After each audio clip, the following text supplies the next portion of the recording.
किस्सा वजीर का अलिफ लैला। प्राचीन समय में एक राजा था। उसके राजकुमार को मृग्या का बड़ा शौक था। राजा उसे बहुत चाहता था। राजकुमार की किसी इच्छा को अस्वीकार नहीं करता था। एक दिन राजकुमार ने शिकार पर जाना चाहा। राजा ने अपने एक अमात्य को बुलाकर कहा कि राजकुमार के साथ चले जाओ, तुम्हें सब रास्ते मालूम हैं। राजकुमार को नहीं मालूम, इसलिए एक क्षण के लिए भी राजकुमार का साथ न छोड़ना। राजकुमार अमात्य और कई अन्य लोगों को लेकर आखेट के लिए वन में गया। कुछ देर में एक बारहसिंघा सामने से निकला। राजकुमार ने घोड़ा उसके पीछे डाल दिया। अमात्य ने सोचा कि राजकुमार का घोड़ा तेज है और शीघ्र ही बारहसिंघे को मार लिया जाएगा, इसलिए उसने कुछ ढील डाल दी। लेकिन बारहसिंघा दौड़ता ही रहा। राजकुमार कई कोस तक उसके पीछे गया, लेकिन उसे पा न सका। वह रास्ता भी भूल गया। उसने चाहा कि वापस अपने अमात्य और अन्य शिकारी साथियों से जा मिले, लेकिन वह बिल्कुल भटक गया। भटकते भटकते उसने एक स्थान पर देखा कि एक अति सुंदर स्त्री विलाप कर रही है। राजकुमार ने अपने घोड़े को रोका और स्त्री से पूछा कि तू क्यों रो रही है। स्त्री ने बताया कि मैं एक देश की राजकुमारी हूँ। मैं विशेष परिस्थिति वश अकेली अपने घोड़े पर सवार होकर इधर से जा रही थी कि मुझे नींद आ गई और मैं घोड़े से गिर पड़ी और मेरा घोड़ा भी जंगल में भाग गया। मुझे यह भी नहीं मालूम वह किधर को गया है। राजकुमार को उस पर दया आई। उसने अपने आगे अपने घोड़े पर बिठा लिया और जिस ओर स्त्री ने अपनी राजधानी बताई थी उधर चल दिया। कुछ समय पश्चात स्त्री ने कहा, मैं घोड़े पर थक गई हूँ, पैदल चलना चाहती हूँ। राजकुमार ने उसे उतार दिया और उसके साथ पैदल चलने लगा। लेकिन उसे यह देखकर बड़ा आश्चर्य हुआ कि एक परकोटे के पास पहुंचकर उसने पुकार कर कहा, बच्चों प्रसन्न हो जाओ, मैं तुम्हारे लिए बड़ा मोटा ताजा आदमी शिकार के लिए लाई हूँ। जवाब में आवाज आई, अम्मा कहाँ है वह आदमी? हमें जल्दी से दे, हम बहुत भूखे हैं। राजकुमार यह सुनकर बड़ा भयभीत हुआ। वह समझ गया कि यह स्त्री नरभक्षी वनवासियों की जाति की है और मुझे मारकर खा जाने के लिए यहाँ धोखे से लाई है। वह घोड़े पर बैठकर मुड़ने लगा। स्त्री ने देखा कि शिकार हाथ से निकला जाता है तो पलटकर कहने लगी, तुम परेशान क्यों हो? यह तो तुम्हारे साथ मजाक हो रहा था। राजकुमार ने कहा, खैर तुम अपने घर आ गई हो और अब मैं जा रहा हूँ। स्त्री बोली, तुम कौन हो, कहाँ जाओगे? राजकुमार ने अपना हाल बताया कि शिकार खेलने में राह भूल गया हूँ। स्त्री ने कहा, फिर मेरे साथ क्यों नहीं आते? थोड़ी देर आराम करो। राजकुमार की समझ में नहीं आया कि स्त्री पर विश्वास करे या न करे। उसने अंततः दोनों हाथ उठाकर कहा, हे भगवान, यदि तू सर्वशक्तिमान है तो मुझे इस विपत्ति से बचा और मुझे मेरा मार्ग दिखा। उसके यह कहते ही नरभक्षिणी स्त्री एक घने जंगल में गायब हो गई और कुछ देर में राजकुमार को अपना मार्ग भी मिल गया। अपने महल में पहुंचकर उसने अपने पिता से अपना संपूर्ण वृत्तांत कहा कि किस प्रकार वह अमात्य से बिछुड़ गया और नरभक्षिणी के पंजे में फंसते फंसते बचा। राजा इस बात से इतना क्रुद्ध हुआ कि उसे अमात्य का वध करवा डाला। शहरजाद इतनी कहानी कहकर फिर आगे बोली कि बादशाह सलामत। मंत्री गरीब बादशाह को यह किस्सा सुनाकर कहने लगा, मैंने विश्वस्त सूत्रों से मालूम किया है कि हकीम दूबा आपके किसी वैरी का जासूस है और उसने इसे यहाँ पर इसलिए भेजा है कि आपको धीरे धीरे मार दे। यह ठीक ही है कि आपका रोग अभी दूर हो गया है, किंतु औषधियों का बाद में ऐसा प्रभाव होगा कि आपको अत्यंत कष्ट होगा और संभव है कि जान पर भी बन आए। मंत्री ने बादशाह को इतना बहकाया कि वह हकीम पर संदेह करने लगा। वह बोला, शायद तुम ठीक ही कहते हो सकता है कि यह मेरी हत्या के उद्देश्य से आया हो और किसी समय मुझे कोई ऐसी औषधि सुंघाए जिससे मेरी जान जाती रहे। मुझे वास्तव में अपने लिए खतरा मालूम होता है।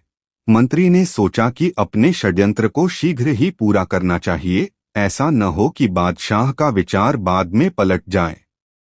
वह बोला, महाराज, फिर देर किस बात की है?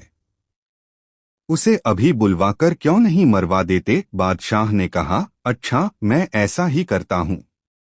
बादशाह ने एक सरदार को भेजा कि इसी समय दूबा को यहाँ ले आओ। दूत उसे थोड़ी ही देर में ले आया। दूबा के आने पर बादशाह ने पूछा, तुम्हें मालूम है मैंने तुम्हें इस समय क्यों बुलाया है? उसने निवेदन किया कि मुझे नहीं मालूम। बादशाह ने कहा, मैंने तुम्हें प्राणदंड देने के लिए बुलाया है ताकि तुम्हारे षड्यंत्र से बचाव कर सकूं। हकीम को इससे बड़ा आश्चर्य हुआ और उसने पूछा कि मेरा अपराध क्या है कि आप मुझे मरवाए डाल रहे हैं? बादशाह ने कहा, तुम मेरे किसी शत्रु के जासूस हो और यहाँ मुझे मारने के लिए आए हो। मेरे लिए यही उचित है कि तुम्हें प्राणदंड देने में एक क्षण का भी विलंब न करूं। यह कहकर बादशाह ने उसी सरदार से कहा कि हकीम का वध कर दे। हकीम समझ गया कि मेरे शत्रुओं ने ईर्ष्या के कारण बादशाह का मन मुझसे फेर दिया है। वह इस बात पर पछताने लगा कि मैंने क्यों यहाँ आकर बादशाह को रोगमुक्त किया और अपनी जान जाने का सामान किया। वह बहुत देर तक बादशाह के सामने निर्दोषिता सिद्ध करता रहा, लेकिन बादशाह ने उसे मारने की जिद पकड़ ली। उसने दूसरी बार सरदार को आज्ञा दी कि हकीम को मार दो। हकीम कहने लगा, आप मुझे निरपराध ही मरवाए डाल रहे हैं, भगवान मेरी हत्या का बदला आपसे लेगा। इतना कहकर मछुआरे ने गागर के दैत्य से कहा कि जो बात दूबा और बादशाह गरीक के बीच थी वही मेरे तुम्हारे बीच है। खैर, आगे की कहानी सुनो। जब जल्लाद दूबा को मारने के लिए उसकी आंखों की पट्टी बांधने लगा तो बादशाह के दरबारियों ने हकीम को निरपराध समझकर एक बार फिर बादशाह से उसकी जान न लेने की प्रार्थना की, किंतु बादशाह ने उन सबको ऐसी डांट बताई कि उन्हें कुछ कहने की हिम्मत न रही। हकीम को निश्चय हो गया कि किसी तरह मेरी जान नहीं बच सकती। उसने बादशाह से कहा, स्वामी, मुझे इतनी मोहलत तो दें कि मैं घर जाकर वसीयत लिखाऊं। मैं अपनी पुस्तकें किसी सुपात्र को देना चाहता हूं, लेकिन उनमें से एक पुस्तक आपके अपने पुस्तकालय में रखने योग्य है। बादशाह ने कहा, ऐसी कौन सी पुस्तक तेरे पास है जो मेरे लायक हो? क्या है उस पुस्तक में? दूबा ने कहा, उसमें बड़ी अद्भुत और काम की बातें हैं। उनमें से एक बात यह है कि मेरे सिर के काटे जाने के बाद आप पुस्तक के छठे पन्ने के बाएं पृष्ठ की तीसरी पंक्ति को पढ़कर आप जो भी प्रश्न करेंगे उसका उत्तर मेरा कटा हुआ सिर देगा। बादशाह को यह सुनकर बड़ा आश्चर्य हुआ। उसने सोच विचार कर आज्ञा दी कि हकीम को पहरे में उसके घर ले जाओ। बादशाह की आज्ञा के अनुसार सिपाही हकीम को उसके घर ले गए। हकीम ने एक दिन में अपना काम काज समेट लिया। दूसरे दिन जब उसे बादशाह के सामने ले जाया गया तो उसके हाथों में एक मोटी सी पुस्तक थी जो एक कपड़े में लिपटी थी। हकीम ने बादशाह से कहा, मेरे कटे हुए सर को एक सोने के थाल में उस पुस्तक में ऊपर लिपटे कपड़े पर रखना तो खून बहना बंद हो जाएगा। इसके बाद मेरी बताई हुई पंक्ति पढ़कर जो भी आप पूछेंगे वह मेरा कटा हुआ सिर बता देगा। लेकिन मैं फिर आपसे निवेदन करता हूं कि मैं निरपराध हूं। आप मुझ पर दया करें और मेरे वध का आदेश वापस ले लें। बादशाह ने कहा, नहीं, अब मैं जो कुछ सुनना होगा तेरे कटे हुए सिर ही से सुनूंगा। तेरे रोने पीटने का कोई लाभ नहीं है। यह कहकर बादशाह ने पुस्तक अपने हाथ में ले ली और जल्लाद को हकीम के मारने की आज्ञा दी। फिर उसने सोने के थाल पर पुस्तक का आवरण वस्त्र रखवाया और जब सिर से खून बहना बंद हो गया तो उसे और दरबारियों को बड़ा आश्चर्य हुआ। अब उस कटे सिर ने आंखें खोलकर बादशाह से कहा, पुस्तक का छठा पन्ना खोल। बादशाह ने ऐसा करना चाहा, लेकिन पुस्तक के पृष्ठ एक दूसरे से चिपके हुए थे, इसलिए उसने उंगली में थूक लगाकर पन्नों को अलग करना शुरू किया।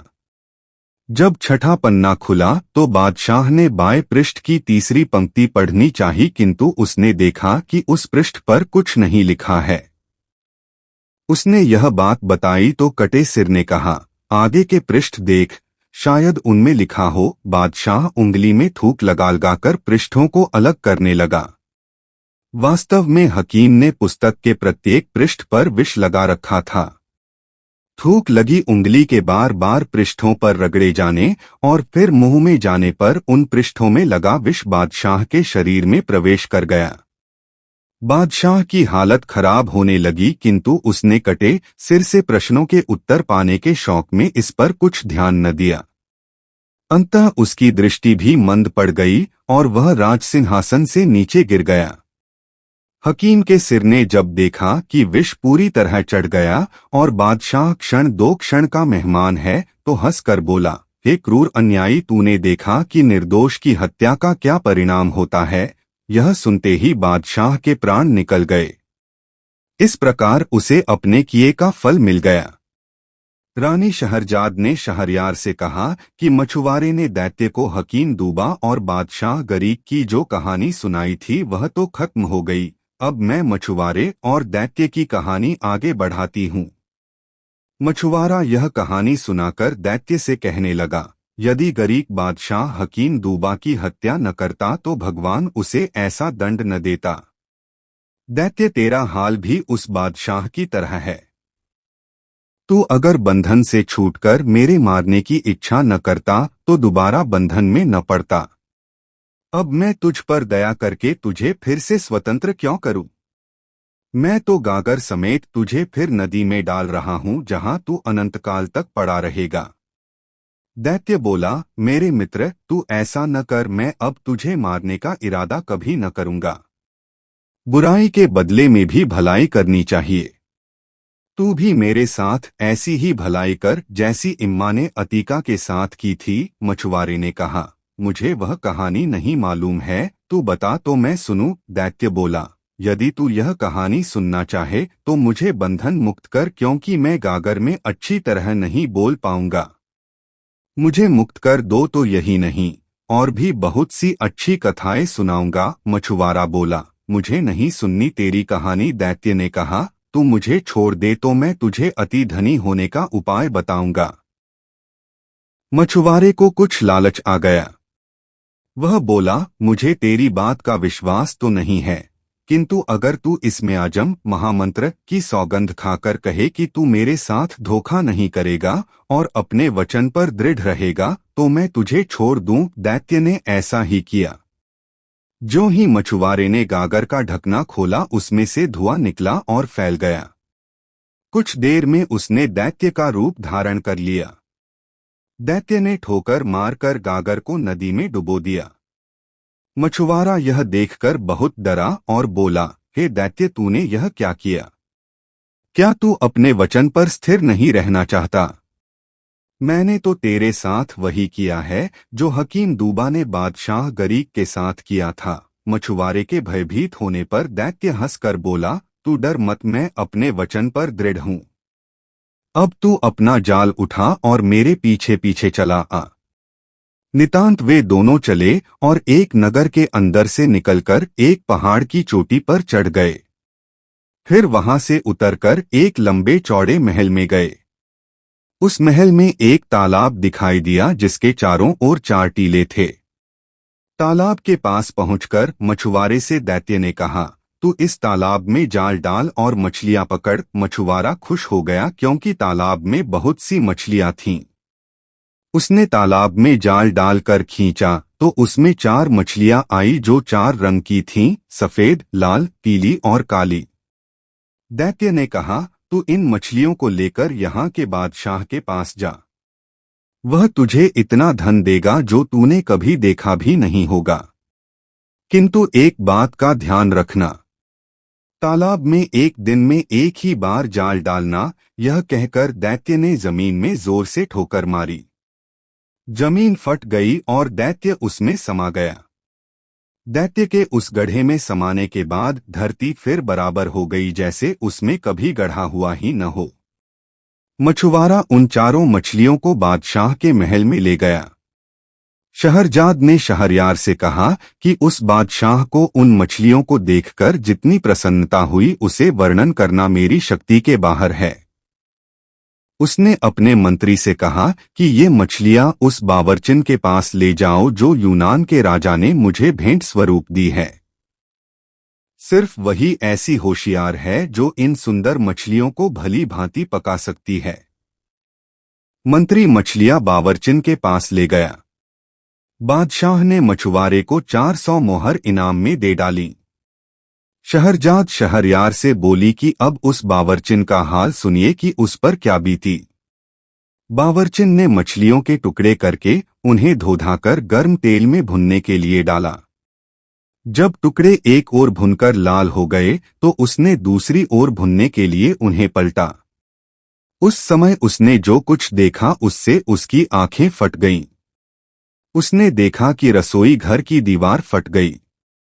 उसमें से एक अति सुंदर स्त्री बड़े ठाट-बाट से भड़कीले कपड़े पहने बाहर निकली। उसके शरीर पर भांति भांति के रत्न आभूषण सज रहे थे जैसे मिस्र देश की रानियों के होते हैं। उसके कानों में मूल्यवान बाले, गले में बड़े बड़े मोतियों की माला और बाहों में सोने के बाजूबंद थे जिनमें लाल जड़े हुए थे। इनके अलावा भी वह बहुत से मूल्यवान गहने पहने हुए थी। स्त्री बाहर आकर अपने हाथ में पकड़ी हुई एक मूल्यवान छड़ी उठाकर उस कड़ाही के पास आ खड़ी हुई जिसमें मछलियां भुन रही थीं। उसने एक मछली पर छड़ी मारी और बोली, ओ मछली, क्या तू अपनी प्रतिज्ञा पर कायम है? मछली में कोई हरकत न हुई। स्त्री ने फिर छड़ी और अपना प्रश्न दोहराया। इस पर चारों मछलियां उठ खड़ी हो गईं और बोलीं, यह सच्ची बात है कि तुम हमें मानोगी तो हम तुम्हें मानेंगे, और अगर तुम हमारा ऋण वापस करोगी तो हम तुम्हारा वापस कर देंगे। यह सुनते ही उस स्त्री ने कड़ाही को जिसमें मछलियां भुन नहीं थीं जमीन पर उलट दिया और स्वयं दीवार में समा गई और दीवार जुड़कर पहले की तरह हो गई। बावर्चिन इस कांड को देखकर सुध-बुध खो बैठी। कुछ देर बाद होश में आई तो देखा मछलियां चूल्हे के अंदर गिरकर कोयला हो चुकी हैं। वह अत्यंत दुखी होकर रोने लगी। वह सोच रही थी कि मैंने तो यह सारा व्यापार अपनी आंखों से देखा है, लेकिन इस पर बादशाह को कैसे विश्वास आएगा। वह इसी चिंता में बैठी थी कि मंत्री ने आकर पूछा कि मछलियां पक चुकी या नहीं। बावर्चिन ने मंत्री को सारा हाल बताया। मंत्री को इस कहानी पर विश्वास तो न हुआ, लेकिन उसने बावर्चिन की शिकायत करना ठीक न समझा। उसने मछलियों के खराब होने का कोई बहाना बादशाह से बना दिया और मछुआरे को बुलाकर कहा कि वैसी ही 4 मछलियां और ले आओ। मछुआरे ने दैत्य से किया हुआ वादा तो उसे न बताया, लेकिन कोई और मजबूरी बता दी कि आज मछलियां क्यों नहीं ला सकता। दूसरे दिन मछुआरा फिर उस तालाब पर गया और उसी प्रकार की 4 रंगों वाली मछलियां उसके जाल में फंसी। मछलियां लेकर वह मंत्री के पास पहुंचा। मंत्री ने उसे कुछ इनाम दिया और बावर्चिन के पास मछलियां लाकर कहा कि इन्हें मेरे सामने पकाओ। बावर्चिन ने पहले दिन की तरह मछलियां काट और धोकर गर्म तेल में डाली, और जब उसने उन्हें कड़ाही में पलटा तो दीवार फट गई और वही स्त्री हाथ में छड़ी लेकर दीवार के अंदर से निकली और छड़ी से एक मछली को छूकर पहले दिन वाली बात पूछी। उन 4 मछलियों ने जुड़कर, सिर उठाकर और पूंछ पर खड़े होकर वही उत्तर दिया। स्त्री ने फिर कड़ाही उलट दी और स्वयं दीवार में समा गई और दीवार फिर जुड़कर पहले जैसी हो गई। मंत्री यह सब बातें देखकर स्तंभित हो गया। अब उसने यह बात बादशाह को बता देना ही ठीक समझा। जब उसने बादशाह को यह कांड बताया तो उसे भी घोर आश्चर्य हुआ। उसने कहा कि मैं स्वयं अपनी आंखों यह सब देखना चाहता हूं। उसने फिर मछुआरे से कहा कि ऐसी ही 4 मछलियां और ले आओ। मछुआरा बोला, अब मैं 3 दिन से पहले मछलियां लाने में असमर्थ हूं। चूंकि सारा व्यापार अद्भुत था, इसलिए बादशाह ने मछुआरे पर कुछ जोर नहीं डाला। 3 दिन बाद उसने फिर वैसी ही 4 मछलियां लाकर बादशाह को दी। बादशाह ने खुश होकर उसे 400 अशर्फियां और दी। अब बादशाह ने मंत्री से कहा कि बावर्चिन को हटा दो और तुम खुद मेरे सामने इन मछलियों को पकाओ। मंत्री ने बावर्ची खाना अंदर से बंद करके मछलियां पकाना शुरू किया। जब एक और लाल होने पर मछलियों को पलटा गया तो एक बार फिर दीवार फट गई, किंतु इस बार उसमें से सुंदरी नहीं निकली बल्कि गुलामों जैसा कपड़ा पहने हाथ में एक हरी भरी छड़ी लिए एक हबशी निकला।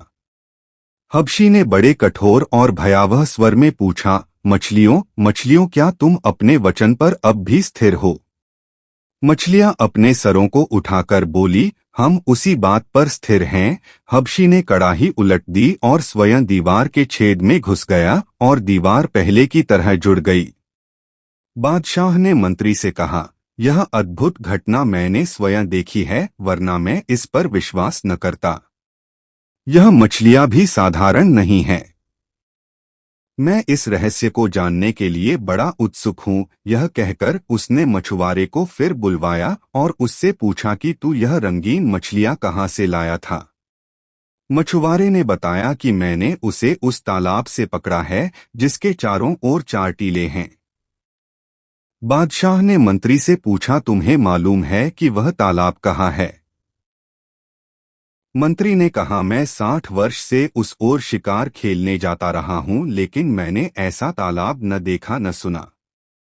अब बादशाह ने मछुआरे से पूछा कि वह तालाब कितनी दूर है और क्या तू मुझे वहां ले जा सकता है? मछुआरे ने कहा, वह तालाब यहां से 3 घड़ी के रास्ते पर है और मैं आपको जरूर वहां ले जाऊंगा। उस समय दिन कम ही रह गया था, किंतु बादशाह को ऐसी उत्सुकता थी कि उसने अपने दरबारियों और रक्षकों को शीघ्र तैयार होने की आज्ञा दी। फिर वह मछुआरे के पीछे पीछे हो लिया और उसके बताए हुए पहाड़ पर चढ़ गया। जब पहाड़ के दूसरी ओर उतरा तो वहां बड़ा विशाल वन दिखाई दिया। यह वन पहले किसी ने नहीं देखा था। फिर बादशाह और उसके साथियों ने वह वन भी पार किया और सब लोग उस तालाब के किनारे पहुंच गए जिसके चारों ओर 4 टीले थे। उस तालाब का पानी अत्यंत निर्मल था और जिन 4 रंगों की मछलियां उसे मछुआरे से मिलती थीं, वैसी अनगिनत मछलियां उस तालाब में तैर रही थीं। बादशाह का आश्चर्य और बढ़ा। उसने अपने दरबारियों और सरदारों से पूछा कि तुम लोगों ने पहले भी इस तालाब को देखा है या नहीं? उन सब ने निवेदन किया कि हम लोगों ने इस तालाब को देखना कैसा, इसके बारे में सुना तक नहीं। बादशाह ने कहा कि जब तक मैं इस तालाब और इसकी रंगीन मछलियों का रहस्य अच्छी तरह समझ नहीं लूंगा, यहां से नहीं जाऊंगा। तुम सब लोग भी यहां डेरा डालो। उसकी आज्ञानुसार दरबारियों और रक्षकों के डेरे तालाब के चारों ओर पड़ गए। रात होने पर उसने मंत्री को अपने डेरे में बुलाया और कहा, मैं इस भेद को जानने के लिए अति उत्सुक हूं कि उस बावर्ची खाने में हबशी कैसे आया और उसने मछलियों से कैसे बात की, और यह भी जानना चाहता हूं कि यह तालाब जिसे किसी ने नहीं देखा था अचानक कहां से आ गया। मैं अपने कौतूहल को दबा नहीं पा रहा हूं, अतएव मैंने सोचा कि मैं अकेले ही इस रहस्य का उद्घाटन करूं। मैं अकेला जा रहा हूं, तुम यहीं रहो। प्रातःकाल जब दरबारी यहाँ पर दरबार के लिए आए तो उनसे कह दो कि बादशाह कुछ बीमार हो गए हैं और कुछ दिन यहीं पर शांतिपूर्वक रहना चाहते हैं। यह कहकर सारे दरबारियों और रक्षकों को राजधानी वापस भेज देना और तुम इस डेरे में अकेले ही उस समय तक प्रतीक्षा करना जब तक मैं लौट न आऊं। मंत्री ने बादशाह को बहुत समझाया, महाराज आप यह न करें, इस काम में बड़ा खतरा है। यह भी संभव है कि इतना सब करने के बाद भी आपको कोई रहस्य ज्ञान न हो पाए। फिर बेकार में क्यों इतना कष्ट उठा रहे हैं और इतना खतरा मोल ले रहे हैं। बादशाह पर उसके समझाने बुझाने का कोई असर नहीं हुआ। उसने बादशाही पोशाक उतारी और एक साधारण सैनिक के वस्त्र पहन लिए। जब सब लोग गहरी नींद सोए हुए थे तब वह तलवार लेकर अपने खेमे से निकला और एक ओर चलता हुआ एक पहाड़ पर चढ़ गया। कुछ ही देर में वह उसकी चोटी पर पहुंचकर दूसरी ओर उतर गया। आगे उसे एक गहन वन दिखाई दिया। वह उसी के अंदर चलने लगा। कुछ दूर जाने पर पूरा सवेरा हो गया और उसे दूर जाने पर एक सुंदर प्रासाद दिखाई दिया। वह यह भवन देखकर बड़ा प्रसन्न हुआ और उसे आशा बंधी कि उसे इस जगह तालाब के रहस्य का पता चलेगा। भवन के निकट पहुंचकर उसने देखा कि वह बड़ा विशाल है और काले पत्थरों का बना है। उसकी दीवारों पर साफ किए हुए इस्पाती पत्थर जड़े थे जो दर्पण की भांति चमकते थे। बादशाह को विश्वास हो गया कि यहाँ उसे मनोवांछित सूचना मिलेगी। वह बहुत देर तक खड़ा हुआ भवन की शोभा निहारता रहा, फिर उसके पास चला गया। वह देख रहा था कि भवन का द्वार खुला है। फिर भी शिष्टता के नाते उसने ताली बजाई कि उसकी आवाज सुनकर कोई अंदर से आ जाए। जब कोई न आया तो उसने सांकल को खड़खड़ाया, यह सोचकर कि शायद उसकी ताली की आवाज अंदर तक नहीं पहुंची होगी। सांकल खड़खड़ाने पर भी जब कोई नहीं निकला तो बादशाह को क्रोध आया कि अजीब घर है जहां बुलाने पर भी कोई आकर नहीं पूछता। वह अंदर चला गया और डयोढ़ी में पहुंचकर जोर से पुकारा कि क्या इस भवन के अंदर कोई मनुष्य है जो एक अतिथि के रहने के लिए थोड़ा स्थान दे।